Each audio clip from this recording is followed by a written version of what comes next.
Bismillahirrahmanirrahim. Assalamualaikum warahmatullahi wabarakatuh. Alhamdulillahirabbil alamin wa bihi nasta'inu ala umuri dunya waddin. Wassalatu wassalamu ala asrafil anbiya'i wal mursalin sayyidina wa maulana Muhammadin wa ala alihi wa sahbihi ajma'in. Amma ba'd. Alhamdulillah, puji syukur marilah kita haturkan kepada Allah Subhanahu wa taala, yang mana Allah Subhanahu wa taala senantiasa menurunkan karunia dan rahmat-Nya kepada kita. Yang mana buktinya pada hari ini kita masih diberi kesempatan oleh Allah Subhanahu wa taala untuk mencicipi nikmatnya hidangan Allah di taman-taman surga Allah, di hari yang penuh barakah, di hari Jumat, di waktu yang penuh barakah, waktu asar. Alhamdulillah, kita akan melanjutkan kajian sore hari ini bersama guru kita Al-Ustadz Al-Habib Ali bin Hasan Al-Bahar hafidhahullah ta'ala dalam tema Sirah Nabawi, sejarah Nabi Muhammad Sallallahu Alaihi Wasallam. Hari ini kita akan fokus pada tema hajinya Nabi besar Muhammad Sallallahu Alaihi Wasallam atau haji perpisahan. InsyaAllah hingga pukul 5 sore. Setelah itu bisa disambung dengan tanya jawab dan ditutup dengan doa. Untuk mempersingkat waktu dan tempat, kami persilakan Ustaz. Bismillahirrahmanirrahim. Assalamualaikum warahmatullahi wabarakatuh. Alhamdulillah wassalatu wassalam ala nabiyyina wa rasulina wa imamina wa hujjatina wa maulana Muhammad Rasulillah wa ala alihi wa ashabihi wa man tabi'a hudahu wa walah wa la hawla wa la quwata illa billah. Puja dan puji syukur senantiasa kita haturkan kehadirat Allah Subhanahu wa taala. Salawat dan salam untuk Nabi Muhammad sallallahu alaihi wasallam, untuk keluarga beliau, para sahabat beliau dan seluruh pengikut beliau yang setia sampai akhir masa. Mudah-mudahan semua majelis namanya apa namanya? Pokoknya majelis taklim asal reality. Mudah-mudahan semuanya sehat walafiat. Alhamdulillah, pada kesempatan ini kita kembali berjumpa setelah sebelumnya pada bulan yang lalu mendapatkan keistimewaan ada tamu langsung dari Mekah Al-Mukarramah. Mudah-mudahan semua yang hadir di sini bisa sampai ke Mekah untuk haji, untuk umrah, sampai ke Madinah untuk ziarah Rasulullah Sallallahu Alaihi Wasallam. Hari ini sengaja saya sampaikan kepada saudara Nabahan bahwa saya ingin mengajak kita mengetahui tentang haji perpisahan Nabi Muhammad Sallallahu Alaihi Wasallam. Jadi kita lompat, semestinya kita membahas tentang kakek Nabi dan seterusnya. Tapi kita lompat karena saya pikir suasananya ini suasana mendekati hari-hari haji. Mudah-mudahan ini juga bisa merangsang kita untuk semangat bersiap-siap untuk bisa berangkat haji, atau paling tidak kita mendapatkan suasana bahwa ini adalah suasana haji. Dan memang menurut pendapat sebagian ulama, siapa yang sudah mampu pergi haji tetapi dia nggak pergi haji, itu dia harus dipaksa. Dipaksa.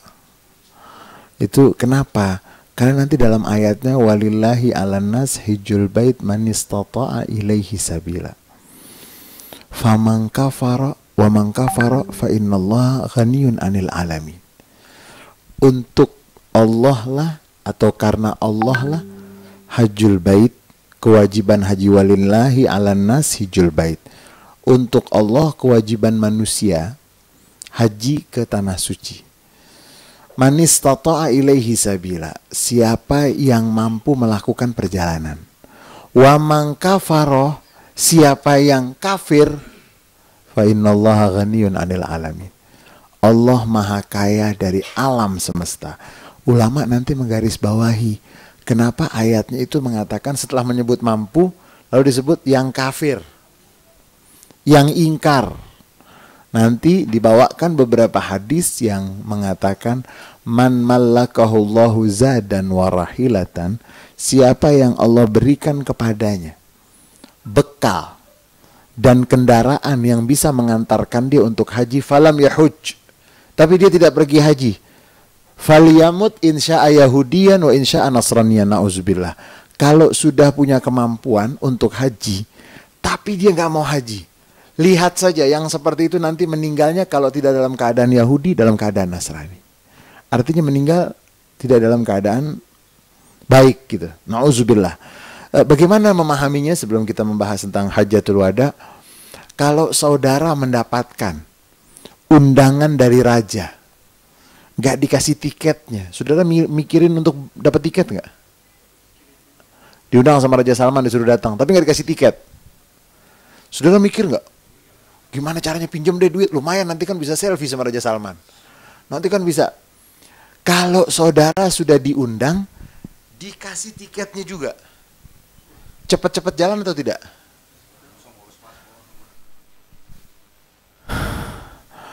Kalau sudah diundang, diberikan tiketnya, akan cepat menentukan. Tiketnya open. Paling cepat. Siapa yang punya uang, punya kesehatan, membuat dia bisa sampai ke Mekah untuk haji, tapi dia menunda-nunda, itu loh maksudnya. Kan sudah dapat semuanya, sudah dikasih tiket, dikasih undangan, dikasih tiket, masih nggak mau jalan gimana? Sombong tidak? Wa man kafara, itu dia. Yang ingkar, yang kafir, Allah maha kaya. Allah tidak membutuhkannya. Dan bahkan ada sebagian pendapat ulama, seorang yang meninggal dunia, sebelumnya dia mampu untuk pergi haji, tapi dia tidak pergi haji, begitu meninggal dunia, harta warisannya dipisah dulu untuk haji. Meninggal, warisannya sekian, potong, biaya ONH berapa? Karena dia waktu hidupnya sudah mampu, tetapi dia tidak cepat menyambut panggilan Allah. Dan haji satu-satunya ibadah yang berbeda dengan ibadah yang lain. Sholat, di sini Anda bisa sholat, di sana Anda bisa sholat. Tapi kalau haji, gak bisa kita Anda di rumah gitu kan, labbaik Allahumma labbaik, gak bisa. Haji ada tempatnya khusus, ada waktunya khusus. Kalau belum hari 9 Zulhijjah, Anda duduk di Arafah, gak ada dapat apa-apa. Datang gitu tanggal 8 Zulhijjah di Arafah, assalamualaikum labbaik Allahumma labbaik di Arafah. Kalau tanggal 8 Anda di Arafah, habis itu Anda pulang, nggak dapat apa-apa. Haji itu ada tempatnya, ada waktunya. Kalau zakat Anda di mana sih? Anda lagi di Amerika, transfer aja zakatnya. Nggak harus Anda pulang. Sholat di sini Anda bisa sholat, di sana bisa sholat. Tapi kalau haji, tempatnya, waktunya, pakaiannya. Kalau sholat pakai apa aja boleh tidak? Haji nggak bisa pakai begini. Laki-laki harus ganti dengan pakaian ihram. Nah, kita mau lihat, kalau ada pertanyaan, Nabi Muhammad itu haji seumur hidup berapa kali?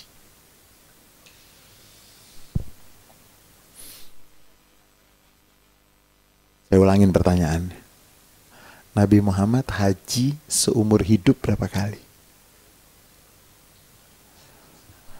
Haji seumur hidup, bukan semasa menjadi Rasul.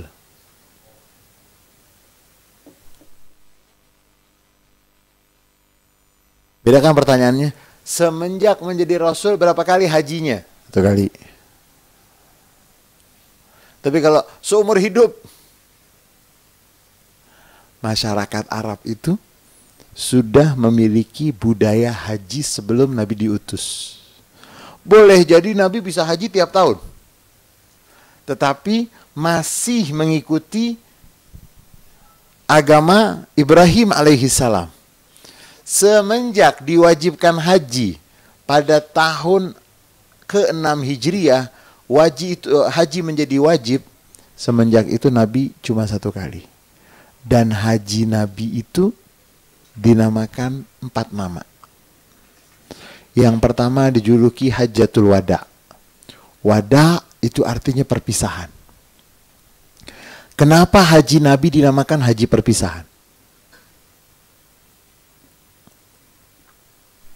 Wada itu berpisah masih cinta.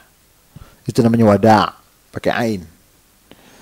Kenapa? Karena Nabi di dalam pidatonya di Arafah, beliau mengatakan, la'alli la'alqakum ba'da amikum hada.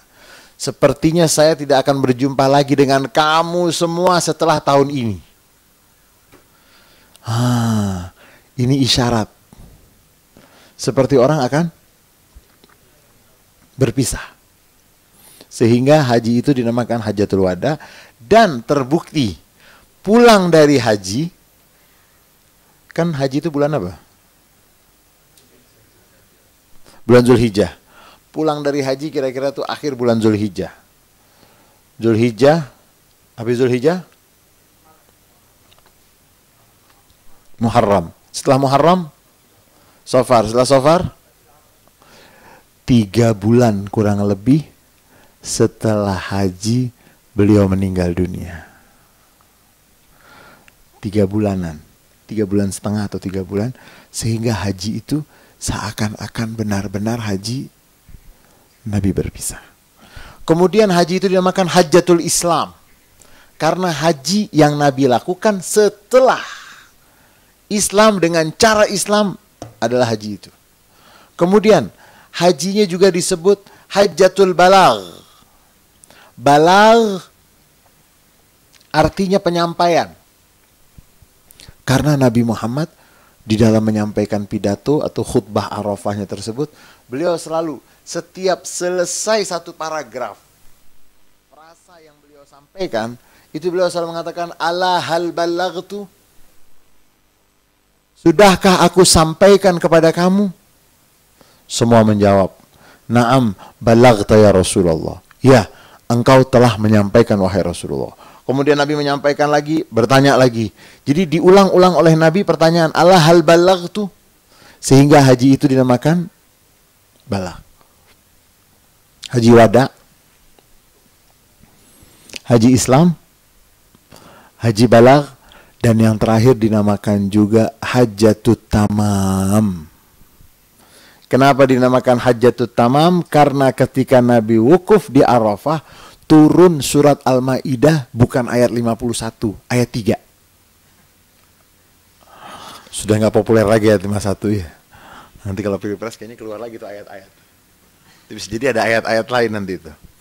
Surat Al-Maidah ayat 3, al-yauma akmaltu lakum dinakum wa atmamtu alaikum ni'mati wa raditu lakumul Islam madina. Hari ini, di hari ini aku sempurnakan untukmu, al-yauma akmaltu lakum dinakum, untukmu aku sempurnakan untukmu agamamu, dan aku penuhi untukmu kenikmatanku, dan aku ridho Islam sebagai agama. Hajjatut tamam karena turunnya ayat yang ketiga dari surat Al-Maidah. Nah, kita mau lihat Nabi Muhammad berangkat hajinya tanggal berapa? Ustadz, saya mau mengikuti Nabi 100%. Baik, kita lihat. Nabi Muhammad siap mengumumkan pada hari Sabtu tanggal 25 Zulqaidah tahun ke-10. Sekarang kita bulan apa nih? Tanggal berapa? 5 hari lagi Nabi siap-siap. Tanggal 25 Zulqaidah, hari Sabtu tahun 10 Hijriah. Jadi setelah Nabi hijrah 10 tahun. Tanggal 25 Zulqaidah tahun 10 Hijriah. 10 Hijriah berarti setelah 10 tahun Nabi hijrah.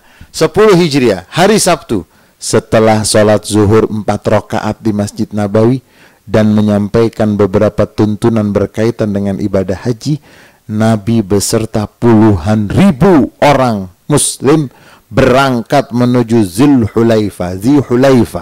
Zulhulaifa yang sekarang dikenal dengan Bir Ali. Mikot. Berangkat yang merupakan mikot penduduk Madinah. Di sana beliau sholat asar 2 rakaat. Tadi sholat zuhurnya di Masjid Nabawi berapa? 4. Kenapa? Begitu sampai ke Zulhulaifa, musafir 2 rakaat, dan setelah sholat maghrib, dan setelah itu sholat maghrib, kemudian sholat isya. Beliau tidur tanggal 25 itu ke Bir Ali, masih istirahat. Artinya apa? Nabi itu memperhatikan istirahat. Sekarang orang kalau pergi haji mikirin istirahat nggak? Nabi itu mikirin istirahat loh. Istirahat. Tidur keesokan harinya, berarti hari Minggu. Tanggal 26 Zulqa'dah. Tanggal 26 Zulqa'dah, sebelum sholat zuhur, beliau mandi sunat ihram. Siti Aisyah radhiyallahu anha, istri beliau, menggosokkan wewangian di badan beliau. Rambut beliau yang sepanjang bahu itu pun dioles dengan semacam krim rambut yang kental untuk menghalangi beterbangan atau rontoknya beberapa helai rambut. Lalu beliau memakai 2 helai pakaian ihram dan sholat zuhur 2 rakaat. Qasar. Ini sholatnya qasar. Waktu masih di Madinah 4 rakaat. Begitu keluar sedikit, qasar. Kemudian rambutnya pakai apa? Jelly. Apa itu komen? Boleh tidak? Boleh. Karena laki-laki waktu itu kan naiknya onta. Untuk memastikan tidak berterbangan, kemudian tidak rontok. Nanti ulama berbeda pendapat. Nabi Muhammad waktu haji itu ada 3 jenisnya. Haji ifrad, haji kiron, haji tamattu. Ifrad itu haji saja. Cuma datang ke Mekah, mendekati musim haji, mendekati waktu haji, sampai di Mekah, tawaf kudum sunnah. Tawaf sebagai bentuk orang yang datang ke Mekah. Nunggu prosesi haji, pakaian ihram gak dibuka. Sampai selesai haji. Ini haji saja, dan resikonya kalau tidak kuat-kuat, banyak pelanggaran. Makanya tidak dianjurkan jamaah haji Indonesia pakai ifrad. Kecuali kalau sampean menteri. Datangnya 2 hari sebelum wukuf, itu juga nggak ada sekarang. Sekarang itu Saudi tidak menerima. Haji misalnya tanggal 8 Dzulhijjah, itu 3 hari itu sudah ditutup kalau tidak salah bandara. Sudah nggak nerima orang lagi. Kecuali kalau sampean keponakannya Raja Salman. Kalau bukan sih ya ikut-ikut aturan saja. Nah bayangkan kalau ikut aturan sekarang, terakhir pesawat misalnya turun di Jeddah, itu 4 hari sebelum Arafah. Berarti dia pakai pakaian berapa hari tuh? Bisa 4 hari lebih. Karena ketika wukuf di Arafah belum tentu malamnya bisa selesai. Itu berat. Tetapi kelebihannya apa? Kalau pakai haji ifrad tidak kena dam, tidak usah menyembelih. Bayar dam seekor kambing, itu tidak. Yang kedua, kiron. Kiron itu artinya di dalam perjalanan itu niatnya untuk haji dan untuk umroh berbarengan. Sampai ke Mekah, niatnya haji dan umroh. Begitu datang, tawaf, sa'i. Tidak tahallul. Tunggu sama kayak yang tadi itu, pakai pakaian ihram. Tunggu sampai selesai wukuf entah dari Muzdalifah ke Mina untuk melempar jumrah Aqabah, atau dari Muzdalifah langsung ke Mekah untuk tawaf ifadah, baru tahallul awal.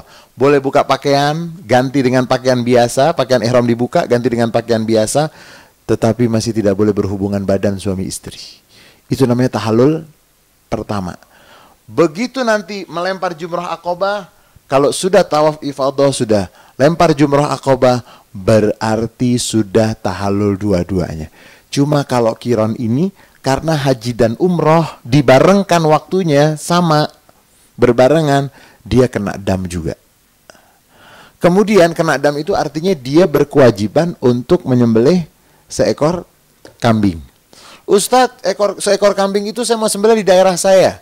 Kalau kurban boleh di daerah Anda. Tapi kalau haji harus kurbannya lain. Saya pergi haji, saya bayar dam, kemudian kalau saya mau kurban, yang bagus kurban itu di tempat yang membutuhkan. Tapi kalau dam ini memang hubungannya dengan ibadah yang ditetapkan tempatnya, sehingga tidak bisa dikirim ke daerah yang lainnya.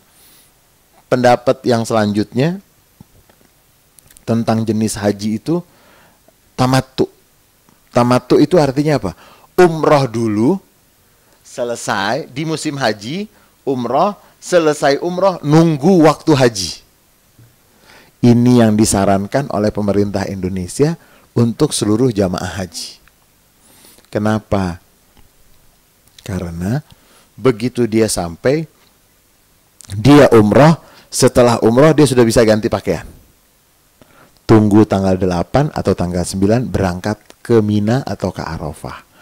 Baru pakai, nah yang kedua ini baru pakai pakaian ihram. Ini lebih ringan. Tetapi dia memang punya kewajiban untuk membayar dam. Kalau nggak bisa membayar dam, boleh pilih. Puasa 3 hari di sana, 7 hari ketika di tanah air. Kalau ada orang yang misalnya dia nggak punya uang sama sekali. Kan dia harus bayar dam. Hajinya itu qiron atau tamattu. Dia nggak punya uang. Dia boleh memilih puasa 3 hari di Mekah dan 7 hari di tanah airnya. Nah, ulama berbeda. Nabi Muhammad waktu itu hajinya yang mana? Paling banyak mengatakan hajinya qiron. Jadi beliau tidak langsung menunggu haji dan tidak juga tahallul. Beliau hajinya haji qiron. Kemudian Rasulullah SAW melangsungkan perjalanan dan ketika tiba di Mekah pada tanggal 4 Zulhijjah, berarti berapa hari perjalanan?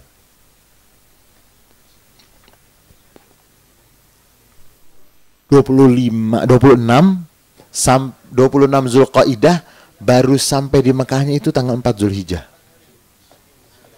Perjalanan itu sekian hari, 8 hari, 7 hari lebih. Nabi Muhammad sampai di pinggiran kota Mekah, beliau menginap pada malam Minggu 4 Zulhijjah dan keesokan harinya beliau mandi dan bersiap-siap masuk ke Mekah. Masih pakai pakaian ihram. Rasul masuk ke Mekah dengan menunggang unta beliau yang bernama Al-Qaswa sambil mengumandangkan labbaik Allahumma labbaik. Talbiyah yang dikumandangkan Rasul yang diikuti oleh jamaah haji yang begitu banyak memecah angkasa dan menggema di seluruh penjuru sepanjang perjalanan menuju Mekah. Rombongan tiba di Mekah pada hari Minggu tanggal 4 Zulhijjah dan begitu Nabi melihat Ka'bah, beliau berdoa sambil memuji Allahumma antas salam wa minkas salam fahayyina rabbana bisalam Allahumma zid hadzal baita tashrifan wa ta'riman wa ta'ziman wa takriman wa mahabbatan wa birra wa zid man hajjahu aw itamarahu takriman wa tashrifan wa ta'ziman wa birra. Begitu sampai di Mekah, masuk ke Mekah, melihat Masjidil Haram, masuknya melintasi pintu namanya Babus Salam dan membaca doa Allahumma antas salam. Tanpa melaksanakan sholat sunnah atau tahiyatul masjid, beliau langsung melaksanakan tawaf dalam keadaan menunggang untanya. Ustadz, saya ingin meniru Rasulullah. Silahkan naik onta, masuk ke Masjidil Haram, insya Allah. Insya Allah apa? Insya Allah ditangkap, nggak dibawa ke kantor polisi, nggak, rumah sakit khusus. Karena ini orang nggak bisa ditanya lagi sama polisi. Sudah wabillahi taufiq wal hidayah. Nabi pakai onta. Kenapa Nabi pakai onta? Nabi tawafnya pakai onta, menunggang onta. Menunggangi onta, yang onta beliau namanya qaswa. Di tangan beliau ada semacam tongkat yang beliau gunakan untuk memberi isyarat penghormatan ke Hajar Aswad. Ayo. Makanya enggak pakai onta, bawa tongkat lagi. Selesai. Coba ada syekh yang kemarin, Dr. Anas, kita tanya, kalau kita mau praktekin gimana? Semacam tongkat yang beliau gunakan untuk menunjuk, dan ini memberikan pelajaran. Nabi tidak mau memberatkan umatnya. Kalau Nabi Muhammad setiap putaran tawaf mencium Hajar Aswad, akhirnya kita menganggap apa itu? Wah, kalau nggak mencium Hajar Aswad kayaknya tidak Nabi. Nabi tidak. Nabi memberikan isyarat dengan semacam tongkatnya. Kemudian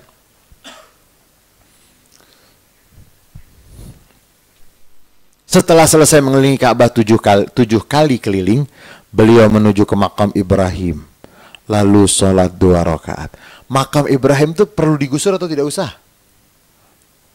Kira-kira ini saya minta jawabannya yang jujur.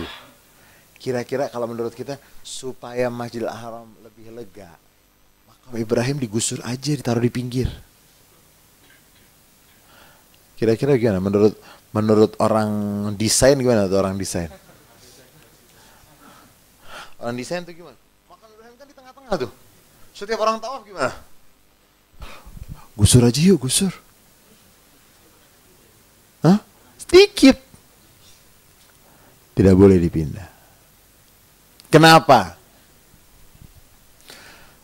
Seakan-akan semua yang hadir ke depan masjid, ke depan Ka'bah itu, sehebat apapun dia, sesuci apapun dia yang datang setelah Ibrahim, dia adalah orang yang harus menapak tilas Nabi Ibrahim. Siapapun Anda ke Mekah setiap tahun, Anda harus meniru Nabi Ibrahim. Kemudian salat sunnah 2 rakaat, kemudian menuju ke Bukit Sofa, jaraknya sekitar 130 meter, dekat. Dan sekarang itu kalau ada yang bertanya, ini sofa yang asli yang lantai berapa? Saya mau sa'i di sofa warma, lantai mana? Basement? Lantai dasar, maaf, lantai dasar, lantai 1 atau yang mana? Sah tidak? Itu nanti perdebatan ulama. Bid'ah tidak? Ayo, suruh bongkar. Berani suruh bongkar? Itu nggak sesuai, zaman Nabi itu sofa dan marwah cuma 1 dasar saja, selesai. Sesat nggak tuh ya kira-kira? Kerajaan Saudi sesat? Kok membuat dulu tuh sofa marwah tuh bentuknya tuh bukit. Sekarang kan tidak terlalu kelihatan bukit. Sesat Saudi Arabia. Kenapa tidak dibiarkan saja? Mestinya kan kalau pakai logika yang sebentar-sebentar bid'ah gimana? Berarti kalau Anda nggak naik onta, Anda nggak ikutin Nabi. Sunnah Nabi, naik kok onta. Kemudian Nabi dari Madinah membawa 100 ekor onta yang akan beliau persembahkan. Kita bawa berapa? Nabi Muhammad SAW itu membawa 100 ekor onta yang akan beliau persembahkan untuk haji tersebut, dan nanti Nabi Muhammad memberikan tanda kepada onta-onta yang akan disembelih. Kemudian setelah selesai mengelilingi Ka'bah 7 kali keliling, beliau menuju ke makam Ibrahim, lalu sholat sunat 2 rakaat, kemudian menuju Bukit Sofa yang jaraknya 130 meter dari Ka'bah, dan beliau ketika mendekati Bukit Sofa membaca Inna Sofa wal Marwata min sya'airillah faman hajjal baita aw i'tamara fala junaha alaihi ayyatawafa bihima wa man tatawwa akhiran fa innallaha syakirun alim. Ini ada yang kan bacanya Inna Sofa wal Marwata min sya'airillah. Biasa pembimbingnya baca gitu. Ada yang main-main. Begitu habis selesai umroh, masuk ke ruang makan, bercanda, iki sopo Pak Marwoto gitu. Kan Inna Sofa wal marwata, sambil bercanda. Nggak boleh di sana. Hati-hati. Ustadz yang dengar, siapa itu kasih tahu jangan mempermainkan. Bercanda deh, iki sopo, Pak Marwo tuh. Subhanallah, habis sholat Isya dapat informasi. Ustadz dikasih tahu, Ustadz, ada jamaah kita yang badannya panas tinggi.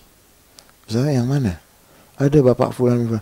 Oh, yang ketika tadi makannya itu sambil bercanda dengan iki sopo meniru innas safa wal marwata. Ustadznya bilang apa? Kasih tahu, suruh dia taubat, berikan air zam-zam untuknya. Karena dia sedang berada di tanah yang suci. Jangan mempermainkan. Bener, minumin air zam-zam, disuruh taubat, sehat. Nah, kemudian Nabi Muhammad SAW sa'i, dan Rasulullah SAW selesai sa'i dari Bukit Sofa, beliau menuju ke Marwah yang panjangnya antara keduanya sekitar 390 meter. Demikianlah beliau lakukan dari Sofa ke Marwah, lalu dari Marwah ke Sofa sebanyak 7 kali. Beliau tinggal di Mekah selama 4 hari sejak hari Minggu hingga hari Rabu. Beliau tidak lepas pakaian ihram. Artinya beliau qiran. Umroh dan haji yang dilakukan bersamaan atau berbarengan. Nanti Ali bin Abi Thalib, menantu beliau, datang dari Yaman, ketemu dengan Siti Fatimah, ketemu gabung. Nanya, lu Fatimah, kamu kok sudah nggak pakai pakaian ihram? Iya, ayah memerintahkan kepada kami yang perempuan semuanya hajinya tamattu. Berarti Nabi nggak mau membebankan, tidak mau memberatkan umatnya. Kalau perempuan disuruh haji qiran, kesian. Karena dia harus mengatur pakaiannya dan akan ada larangan-larangan yang boleh jadi tidak sengaja dilanggar.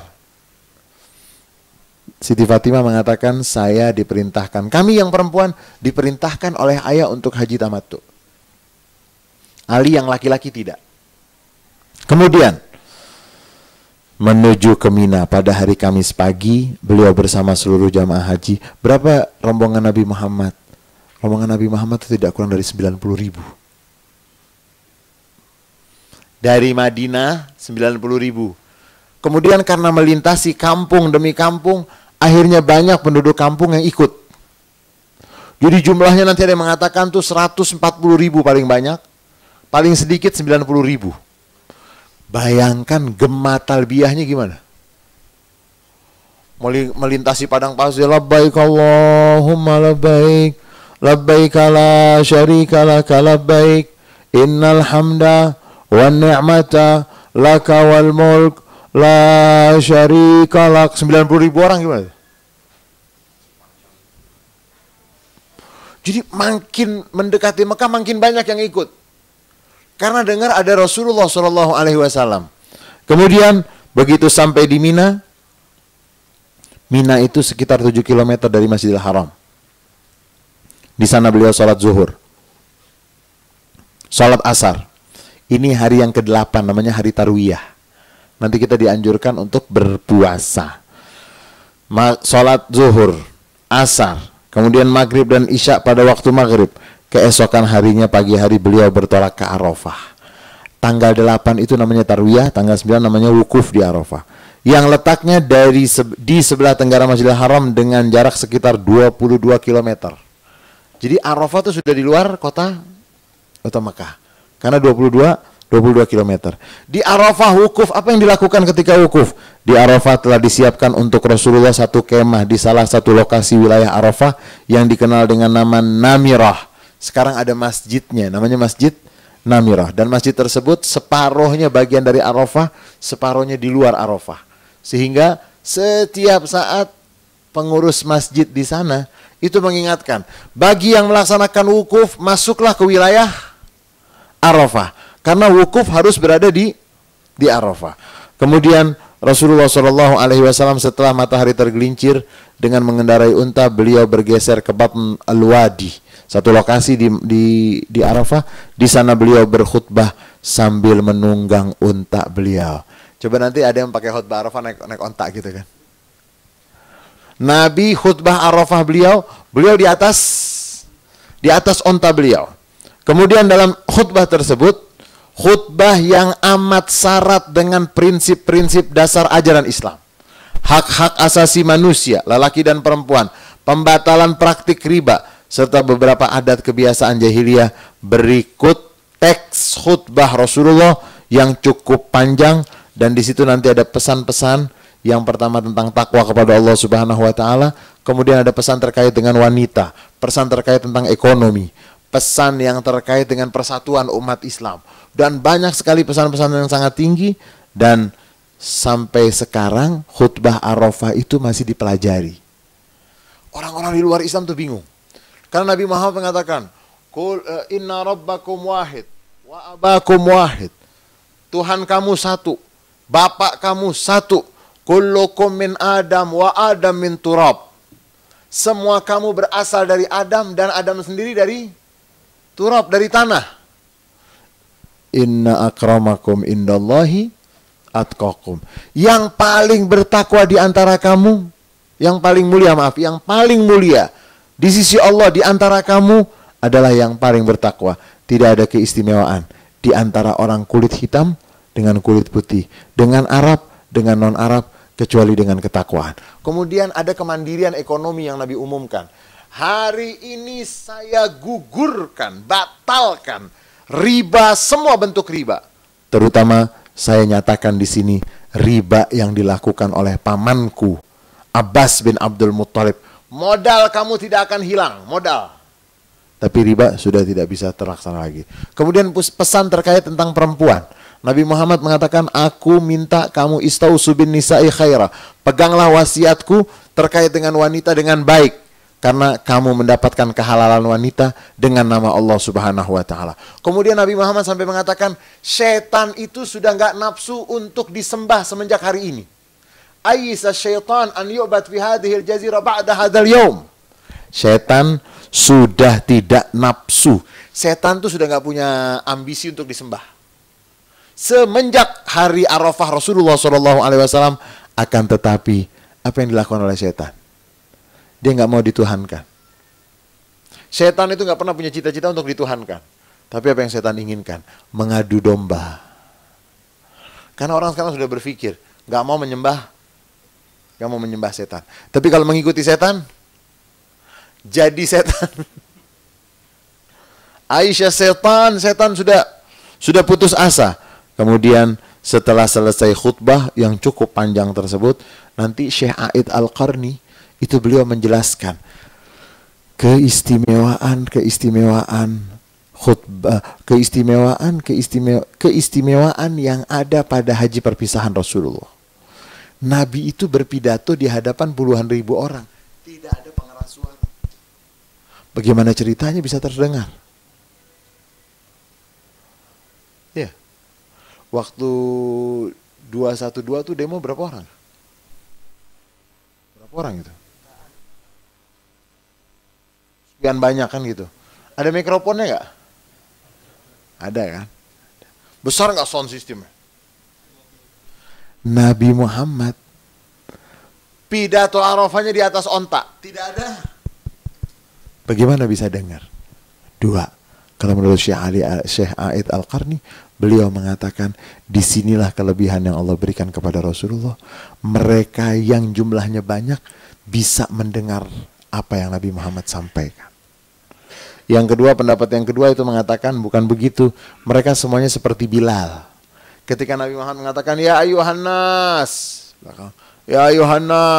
ittaqullah, sambung. Paham tidak? Sambung. Misalnya ini di depan saya ini saya berpidato di sini. Ada 7 juta orang. Saya mengatakan, ya ayuhan nas. Yang ini mengatakan kepada yang belakang, ya ayuhan nas, ya ayuhan nas. Panjang. Makanya khutbahnya dihafal. Khutbahnya itu tertulis. Sekarang tuh khutbahnya tertulis. Dan dipelajari di universitas-universitas Eropa. Apa yang mereka mau pelajari? Isinya apa saja sih? Dan bisa dihafal dengan pembahasan yang cukup banyak. Kemungkinan karena berlapis menyampaikan. Dan Nabi Muhammad yang setiap satu frasa itu beliau mengatakan, Alahal balagtu, sudahkah aku sampaikan? Qomat, selesai sholat beliau kembali ke tempat semula, ke tempat tenda beliau dengan mengendarai unta. Sore hari, di hari wukuf tersebut, beliau berdoa dan berdoa sambil mengangkat tangan ke arah dada beliau. Allahumma innaka tasma'u kalami wa tara makani wa ta'lamu sirri wa alaniyati. Ya Allah, sesungguhnya engkau mendengarkan ucapanku, melihat tempatku, mengetahui rahasia dan nyataku. Tidak tersembunyi bagimu sesuatu dari persoalanku. Aku adalah penderita dan yang butuh. Aku adalah orang yang menderita ya Allah. Dan aku adalah orang yang butuh. Dengan doa yang cukup panjang, di tengah-tengah beliau berdoa tersebut, turun ayat ketiga surat Al-Maidah. Al-yawma akmaltu lakum dinakum wa atmamtu alaikum ni'mati wa raditu lakumul Islam dina. Kemudian dari Arafah, setelah sholat maghrib, beliau meninggalkan Arafah dengan menunggang unta beliau menuju Muzdalifah, yang jaraknya dari Arafah sekitar 3,5 kilometer. Dalam perjalanan ini, beliau membonceng Usamah bin Zaid. Nabi punya sahabat namanya Zaid bin Al-Harithah. Zaid bin Al-Harithah punya anak namanya Usamah bin Zaid. Itu yang diboncengin sama Nabi. Naik onta dibonceng sama Nabi dari Arafah ke Muzdalifah. Karena Zaid kesayangan Nabi dan Usamah bin Zaid ini juga kesayangan Nabi. Karena Zaid bin Al-Harithah yang meninggalnya di perang Mu'tah. Dijulukinya oleh para sahabat Nabi itu Hibbu Rasulillah, kekasih Rasulullah. Sampai sekarang kuburannya itu diziarahi di wilayah Jordan. Di wilayah Mu'tah namanya. Provinsi bagian selatan Jordania. Bagi yang pergi ke sana itu bisa menziarahinya. Dan di situ ditulis biografinya Zaid bin Al-Harithah. Dan beliau memiliki anak namanya Usamah. Nah, Usamah bin Zaid radhiyallahu anhuma wa ardahuma, yang usianya ketika itu berkisar 20 tahun dibonceng oleh Nabi. Ayahnya yang bernama Zaid bin Al-Harithah pernah dijadikan anak angkat oleh Rasulullah SAW. Beliau saat membonceng itu dalam perjalanan tersebut sangat khusyuk dan penuh kerendahan hati, serta dari saat ke saat beliau mengingatkan rombongan haji, as-sakinah as-sakinah laisal birru fil ibda'. Jangan bercepat-cepat berlari, tergesa-gesa bukan dari kebajikan. Kalau sekarang orang gimana?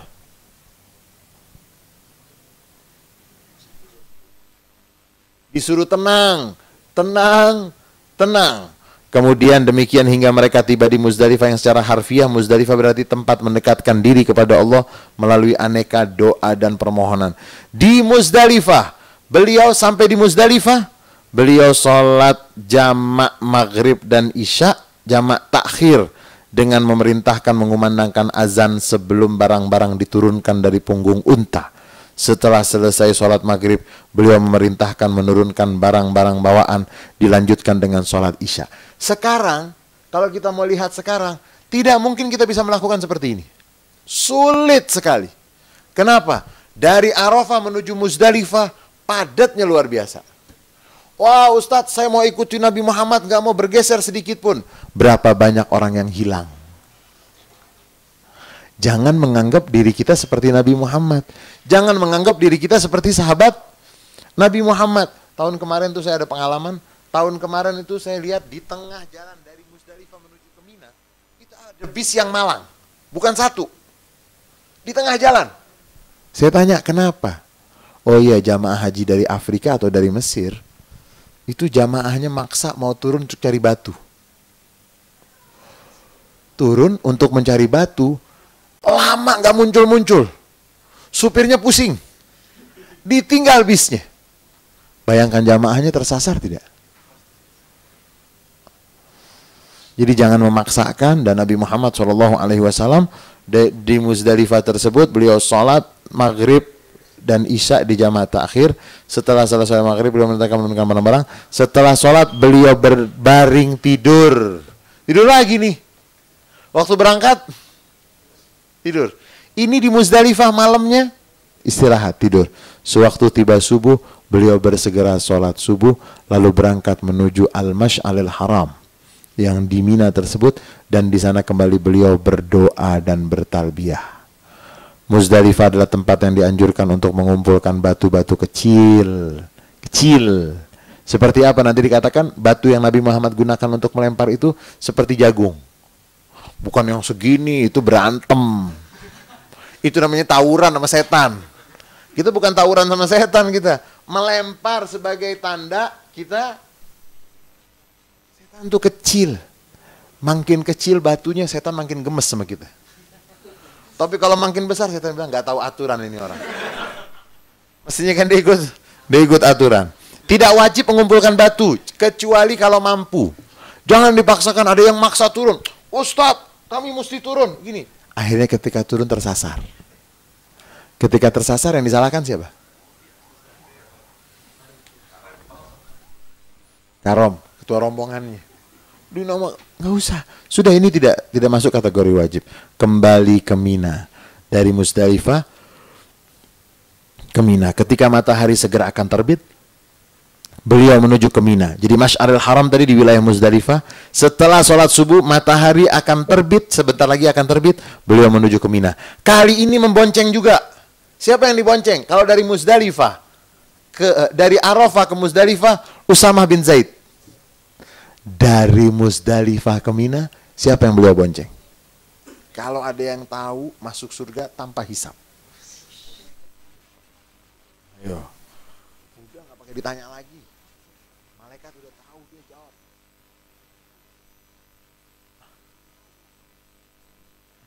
Ini namanya pinter ngeles. Sekarang zaman orang pinter ngeles. Bukan pinter beneran. Siapakah? Al-Fadl bin Abbas. Ada Abdullah bin Abbas, ada Al-Fadl bin Abbas. Al-Fadl bin Abbas ini sepupu Nabi. Ganteng orangnya. Kayak kita semua yang di sinilah. Fadl bin Abbas, dalam perjalanan itu beliau memerintahkan Ibnu Abbas untuk memungutkan batu. Ada Fadl bin Abbas, ada Abdullah bin Abbas. Yang Nabi boncengkan ini Fadl bin Abbas. Bukan Abdullah bin Abbas. Abdullah bin Abbas saudaranya juga, sepupu Nabi. Tugasnya apa? Ngambilin batu. Kerikil, kecil. Bukan gini, kecil.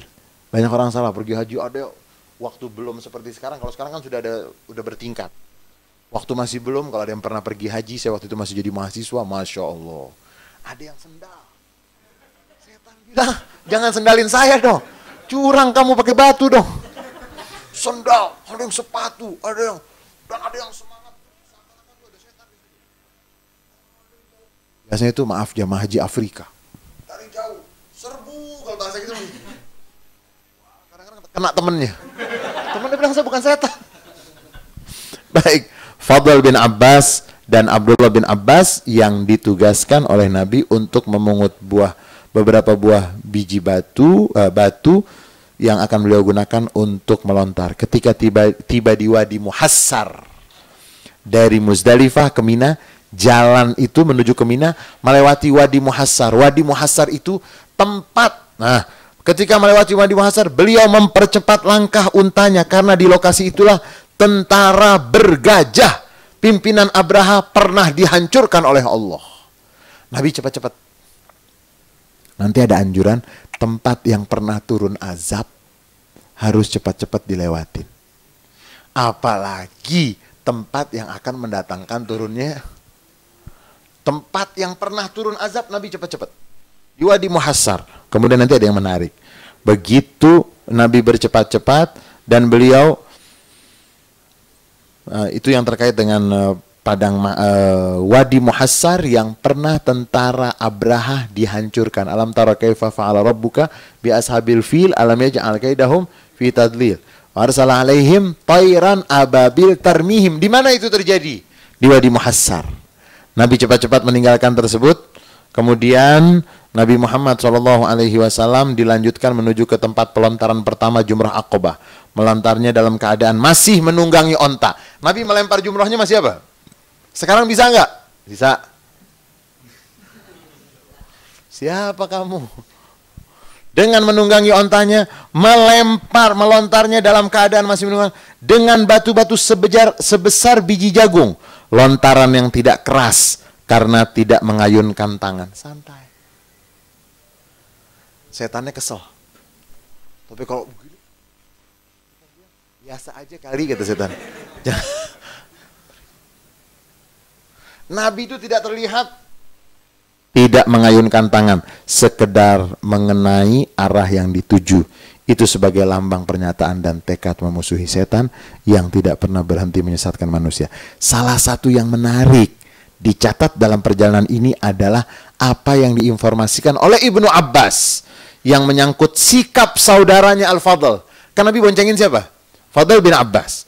Ketika itu dibonceng oleh Rasulullah, menurut Ibnu Abbas menceritakan, Rasulullah membonceng di unta beliau Al-Fadl, putra Al-Abbas, pada hari An-Nahar, lebaran haji, tanggal 10, karena kan tanggal 9 Arafah. Malamnya di mana? Di Muzdalifah. Kemudian Nabi bermalam di Muzdalifah sampai subuh. Sholat subuh, selesai sholat subuh, Nabi berangkat ke Mina untuk melempar jumrah yang pertama. Itu disebut harinya hari Nahar atau hari Idul Adha. Yang tidak pergi haji, dia sholat Idul Adha. Di hari Nahar atau hari Lebaran Haji, Al-Fadl adalah seorang pemuda yang gagah. Nabi berdiri memberikan fatwa kepada halayak. Lalu datang seorang perempuan dari suku Khash'am yang cantik dan bertanya kepada Rasulullah. Al-Fadl terus-menerus memandang wanita tersebut. Memandangnya dan tertarik dengan kecantikan wanita itu. Nabi menoleh. Saat Al-Fadl melihat kepada wanita itu, maka Nabi memalingkan dengan tangannya, dengan tangan beliau, dagu Al-Fadl gini sebenarnya. Fadl orangnya ganteng, tapi ada wanita cantik yang nanya sama Rasulullah.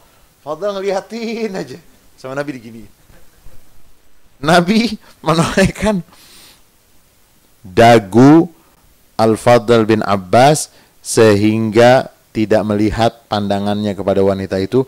Lalu wanita itu berkata, wahai Rasulullah, sesungguhnya kewajiban yang ditetapkan Allah atas hamba-hambanya adalah haji. Tetapi saya mendapatkan ayah saya dalam keadaan tua, tidak mampu duduk di atas kendaraan.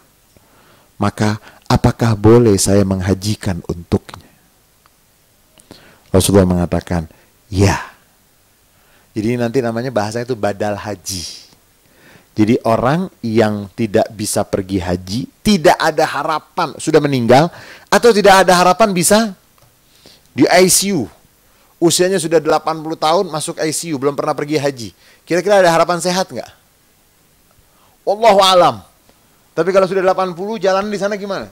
Indonesia ini luar biasa, jamaah hajinya paling tertib, paling rapi. Dan nomor 1 dalam usia, lanjut semua.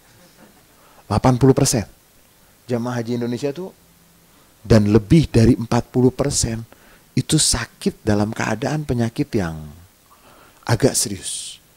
Kenapa? Karena antrian terlalu lama, antrian terlalu panjang.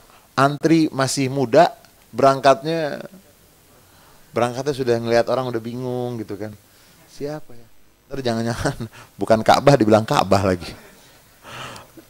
Kemudian setelah melontar Nabi Muhammad SAW, beliau menuju ke tempat penyembelihan kurban. Di sana beliau menyembelih dengan tangan beliau sendiri 63 ekor unta dari sekitar 100 ekor yang beliau bawa dari Madinah. Nabi kaya nggak? Nabi kaya tidak? Kalau Nabi miskin, nggak bisa beli kambing. Ini bawa berapa? Kaya nggak? 100 onta itu lebih dari 100 sapi sekarang. Berarti Nabi orang apa?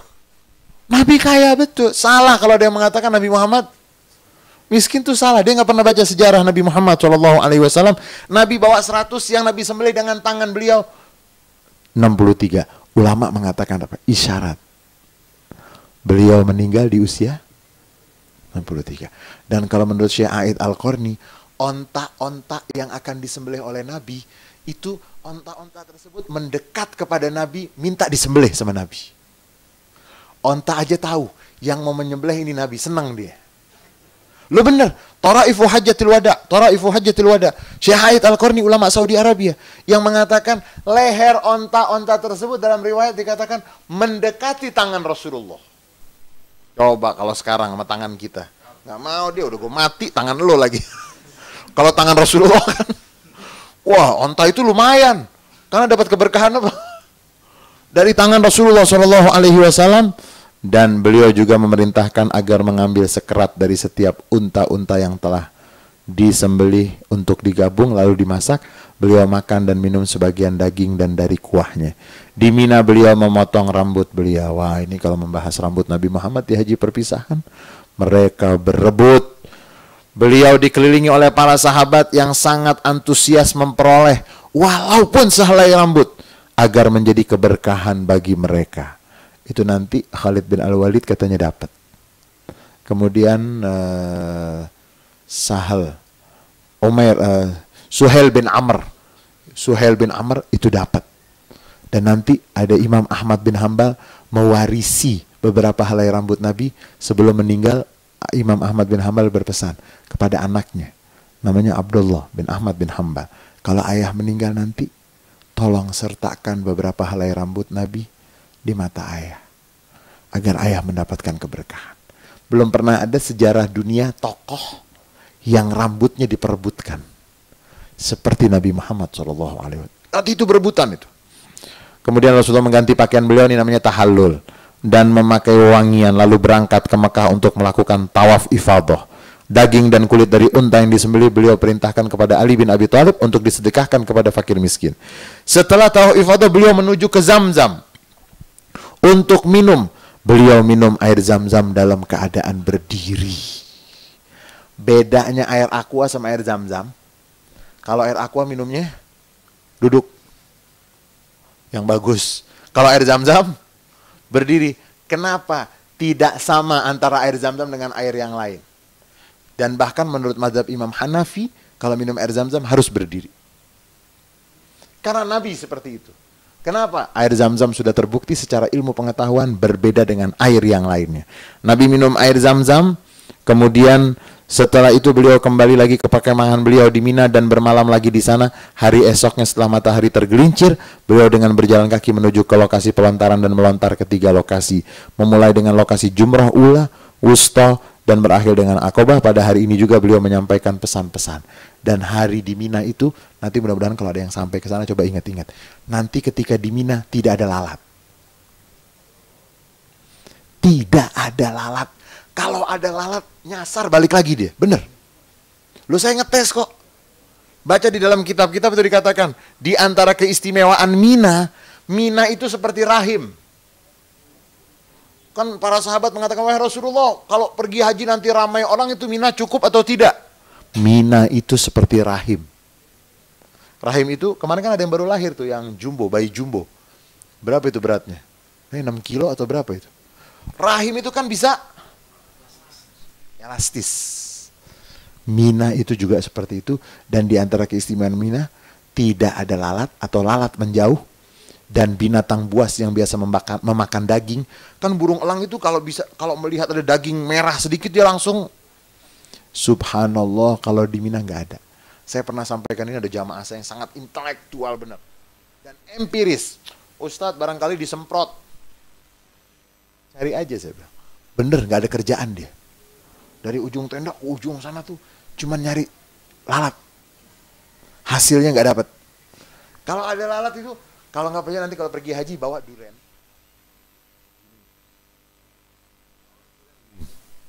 Sampah banyak loh.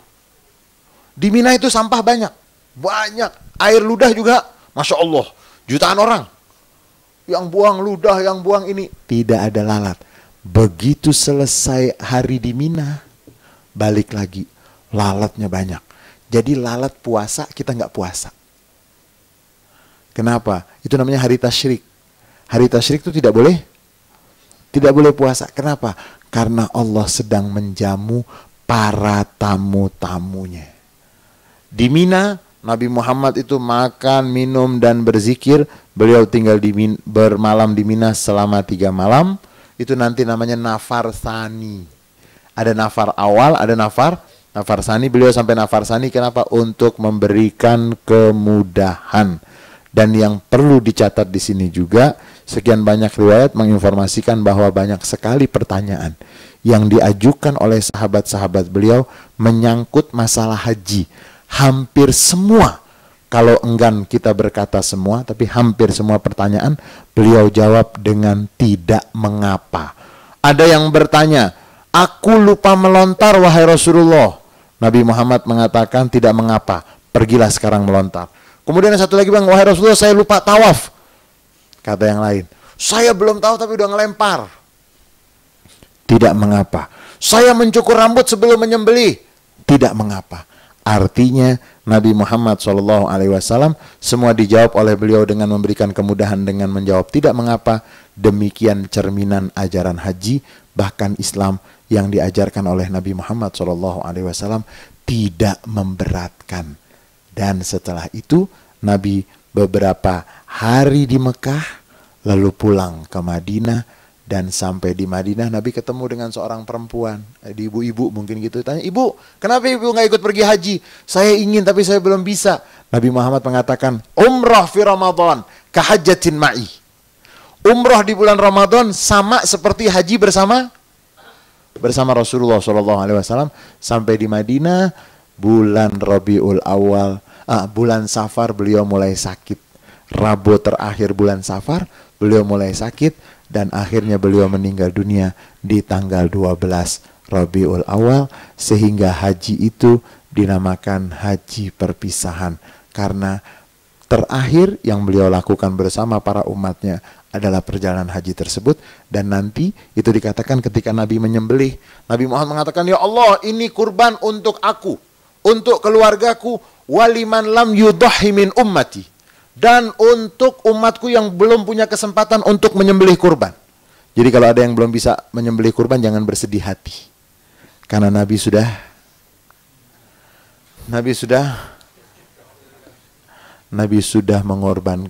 mempersembahkan kurban. Yang Nabi katakan ini untuk aku, untuk keluargaku, dan untuk yang belum mampu dari umatku.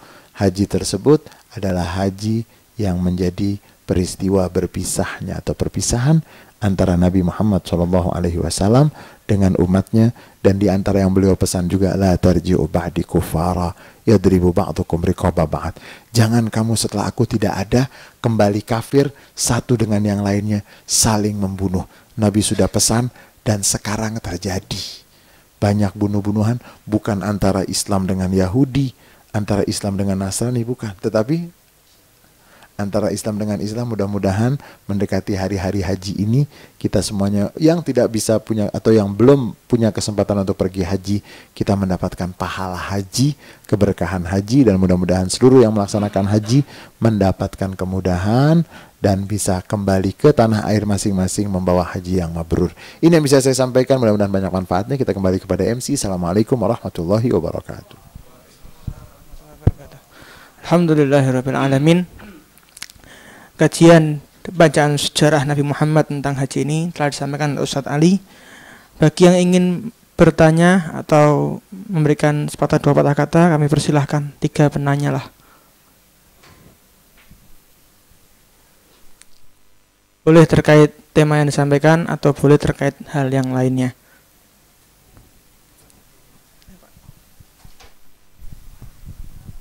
Ustadz, masih berkenaan dengan haji. Kalau pada saat kita bermalam di Musdalifah itu, kan kita juga akan cari tadi kerikil juga gitu ya. Nah itu yang saya alami itu dan juga disampaikan oleh rombongan kami, ketua rombongan, itu kita nggak sampai subuh, Ustaz. Dan memang saya lakukan tidak sampai subuh. Jadi kira-kira udah melewati jam 12 tengah malam kita berjajar gitu ya, langsung mendekati bus gitu untuk berangkat langsung ke Mina. Nah itu kira-kira udah disuruh-suruhin ya. Dan pertanyaan gini, kalau misalnya kan kadang-kadang tidurnya agak susah, Ustaz ya. Ya yang penting kan disebut istirahat bukan berarti terlelap gitu ya, atau gimana Ustaz? Mungkin bisa ada pencerahan mudah-mudahan untuk teman-teman yang nanti akan haji lagi gitu Ustaz. Terima kasih. Bismillahirrahmanirrahim. Terkait dengan Muzdalifah, kalau Arafah semua sepakat Wukuf itu dimulai begitu masuk waktu zuhur. Harus berada di Arafah walaupun sesaat. Azan zuhur misalnya tanggal 9 Zulhijjah, azan zuhur jam 12. Saudara pakai pakaian ihram jam 12, lewat 1 sudah ada di situ. Senyum-senyum keluar lagi. Sah hajinya. Cuman setan bingung. Lu ngapain cepet banget? Setan bingung. Tapi secara fikih sah. Dari Arafah ke Muzdalifah itu jam berapa? Memang kalau yang Nabi yang kita baca tadi itu yang Nabi contohkan, Nabi begitu masuk waktu maghrib meninggalkan Arafah menuju Muzdalifah, sholatnya itu ditakhir. Nah, di Muzdalifah berapa lama wajibnya? Nanti ada mazhab berbeda-beda. Imam Syafi'i mengatakan tengah malam sudah boleh. Dari mana dasarnya? Nanti ada pendetailan. Karena nanti banyak sahabat Nabi yang ngurusin air. Perempuan, bawa anak. Nabi persilahkan untuk meninggalkan Muzdalifah tengah malam. Supaya mereka melempar jumrah Aqobah di Mina tidak berdesak-desakan. Kalau saya jadi raja, saya atur tuh. Yang perempuan ada waktunya. Kalau saya jadi raja, masa nggak bisa jadi raja di sana? Diatur. Sebagaimana yang Nabi contohkan. Nah, nanti ulama berbeda pendapat. Boleh tidak hanya lewat saja. Yang penting tengah malam. Itu yang dipakai oleh mazhab Imam Syafi'i dan pengikut mazhab Syafi'i. Itu yang dilakukan. Nanti dari Muzdalifah kemana?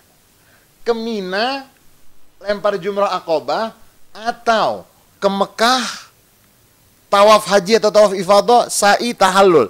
Yang mana? Salah satu yang Anda pilih, Anda sudah melakukan tahallul yang pertama. Ketika dua-duanya sudah Anda lakukan, berarti 2 tahallul sudah Anda lakukan. Apa bedanya tahallul pertama, tahallul awal dengan tahallul tsani? Tahallul pertama itu artinya Anda sudah boleh membuka pakaian ihram. Tapi belum boleh berhubungan dengan pasangan. Tahallul kedua itu yang membolehkan untuk punya atau bisa berhubungan dengan pasangannya. Jadi apa yang dipilih tadi, bahkan fatwa dari Majelis Fatwa Mesir itu mengatakan kalau Muzdalifah sangat padat, kita mengambil pendapat salah satu dari pendapat mazhab Syafi'i yang mengatakan hukumnya sunnah. Sehingga tidak terkena. Karena Muzdalifah itu padatnya luar biasa, diusir-usir. Kalau jangankan tidur, melek aja susah lagi. Jangan tidur lagi, melek susah.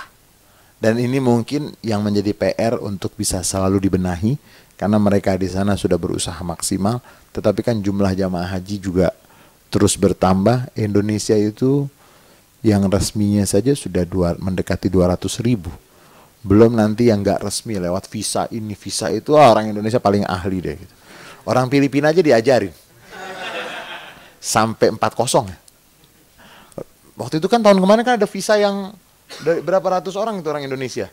Yang visanya ternyata mau ngambil dari kedutaan Saudi di Filipina, dan ternyata tuh banyak yang bermasalah dan seterusnya. Jadi apa yang ditanyakan tadi bagian dari kenyataan hukum yang harus disesuaikan.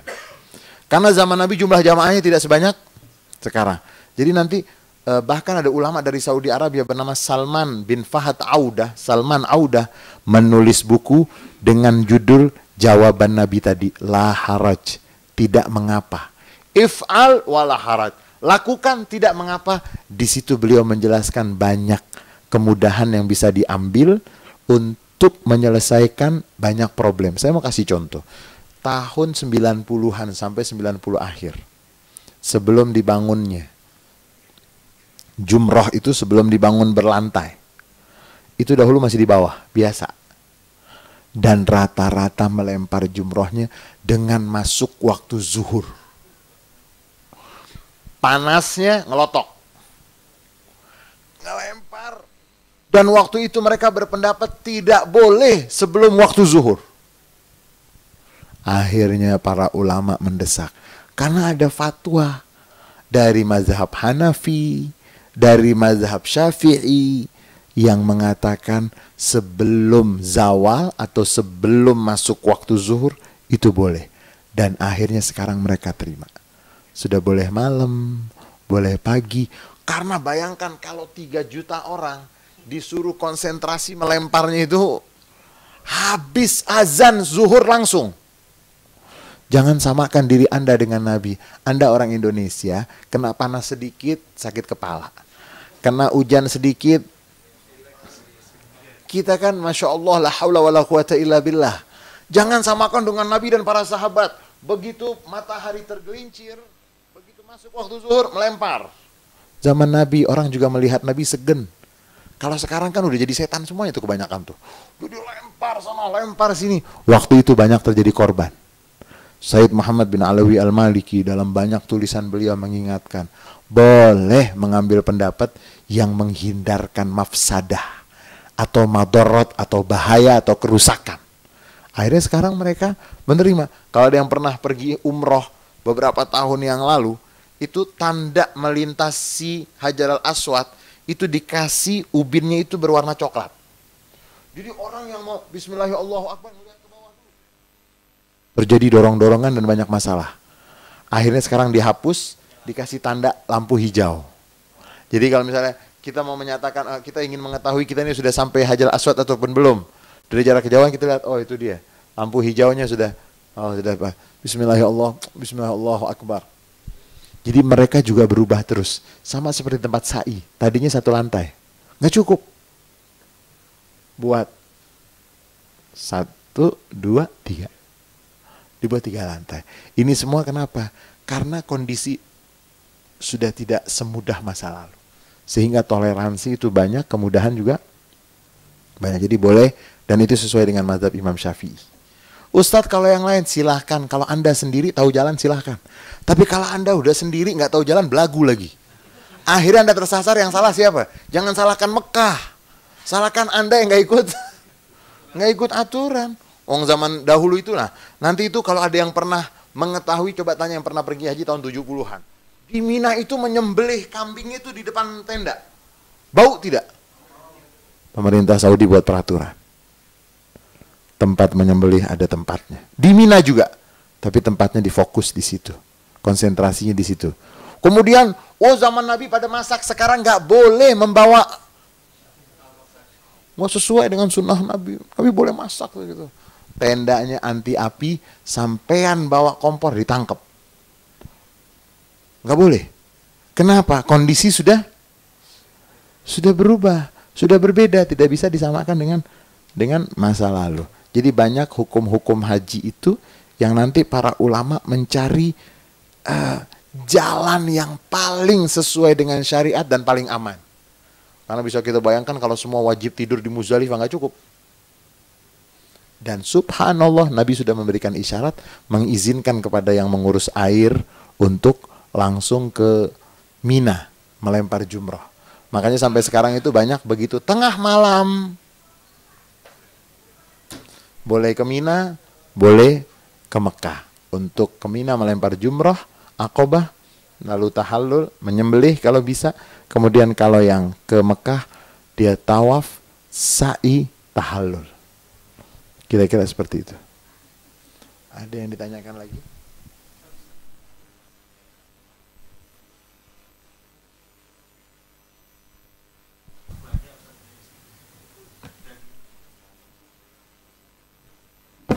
Sementara ini, kalau yang namanya jamu itu harus diutamakan untuk fakir miskin. Sudah tidak ada atau sudah terpenuhi, semua sudah berlebih, itu mereka kalengkan. Mereka kirim ke minoritas muslim di wilayah di situ muslim minoritas, dan mereka kalengkan untuk tidak. Nanti ada pendapat ulama itu bagaimana mengalengkan, mengawetkan. Karena kalau semua harus dimakan hari itu juga, ya stres semuanya. Itu lagi, nanti hukumnya juga elastis. Hukumnya menjadi fleksibel, harus disesuaikan. Ini nanti masuk kategori fikih kontemporer. keadaan yang adanya sekarang zaman Nabi. Bayangkan kalau yang pergi haji itu 2 juta orang, berarti 2 juta ekor kambing mau dibagi ke fakir miskin di Mekah. Semuanya sudah. Nah, itu nanti mereka memiliki strategi. Pertama mereka harus pastikan sampai ke fakir miskin yang ada di Mekah, kemudian baru mereka cari ke fakir miskin yang lainnya, dan mereka mengawetkannya di kulkas, kemudian dikalengkan, lalu dikirim ke tempat-tempat yang membutuhkan. Paling banyak dikirim tuh ke Afrika. Hasil dari kelebihan itu semuanya banyak dikirim untuk muslim di Afrika, dan berita di dunia itu nggak pernah memperhatikan itu.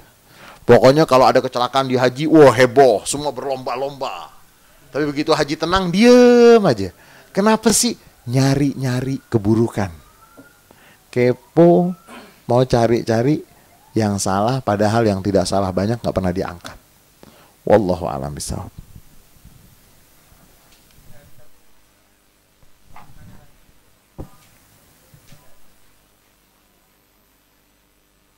Ada, kita baca surat Al-Fatihah, kita minta kepada Allah Subhanahu wa taala, mudah-mudahan majelis asar Jumat majelis kajian asar Jumat Wika ini mudah-mudahan selalu diberkahi oleh Allah Subhanahu wa taala. Yang belum haji akan dimudahkan untuk bisa melaksanakan ibadah haji. Yang sudah haji, hajinya adalah haji yang mabrur. Yang sedang melaksanakan haji dimudahkan dan diberikan oleh Allah kembali ke tanah air mendapatkan haji yang mabrur. Ala hadhihi niyyah wa ala kulli niyatin salihah. Al-Fatihah. A'udzubillahi minasyaitonir rajim. Bismillahirrahmanirrahim. Alhamdulillahirabbil alamin arrahmanir rahim maliki yaumiddin. Iyyaka na'budu wa iyyaka nasta'in ihdinas siratal mustaqim siratal ladzina an'amta 'alaihim ghairil maghdubi 'alaihim waladdallin amin. Bismillahirrahmanirrahim. Allahumma shalli 'ala Muhammad wa 'ala ali Muhammad. Allahumma rabbal baitil haram wal masjidil haram wal mash'aril haram waz zamzama wal maqam uktub lana jami'an hajja baitikal haram wa ziyarat nabika 'alaihi afdalis salati wassalam. Ya Allah, Engkau Tuhan yang memiliki Masjidil Haram, tanah yang haram, Masy'aril Haram, Zam-Zam dan Makam Ibrahim. Tuliskan untuk kami semua bisa melaksanakan ibadah haji menuju rumah-Mu yang suci, dan berikan kepada kami untuk bisa melaksanakan ziarah kepada Nabi-Mu alaihi salatu wassalam, yang dengan ibadah-ibadah tersebut Engkau rontokkan semua dosa-dosa kami, Engkau angkat derajat kami, Engkau lipat gandakan semua amal baik kami. Allahumma ij'al hajjahum hajjan mabrura wa sa'yan mashkura dhanban maghfura wa tijaratan lan tabur.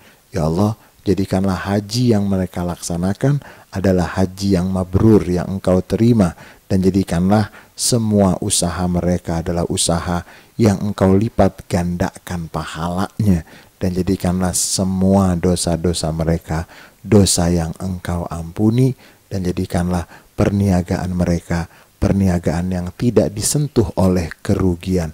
Allahumma ya man akhrajan nas minaz zulumati ilan nur, akhrijna minaz zulumati ilan nur birahmatika ya arhamar rahimin.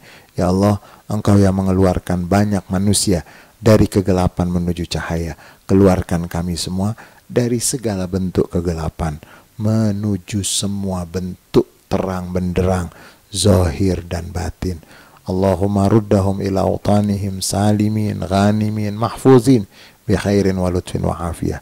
Ya Allah, kembalikanlah para jamaah haji ke tanah air masing-masing dalam keadaan sehat, dalam keadaan baik, dalam keadaan membawa untung dari perjalanan haji yang mabrur. Rabbana atina fid dunya hasanah wa fil akhirati hasanah wa qina adzabannar. Subhana rabbika rabbil izzati amma yasifun wa salamun alal mursalin walhamdulillahi rabbil alamin. Wassalamualaikum warahmatullahi wabarakatuh. Warahmatullahi wabarakatuh. Alhamdulillahirabbil alamin. Kajian pada sore hari ini telah usai. Insyaallah ilmu yang telah disampaikan kepada kita semua dapat bermanfaat bagi diri kita, keluarga kita, dan kerabat kita semua. Dan insya Allah kita bisa menyusul saudara-saudara kita yang sudah berangkat haji di tahun-tahun berikutnya. Amin ya rabbal alamin. Kita tutup dengan bacaan subhanakallahumma wa bihamdika asyhadu alla ilaha illa anta astaghfiruka wa atubu ilaik. Wassalamualaikum warahmatullahi wabarakatuh.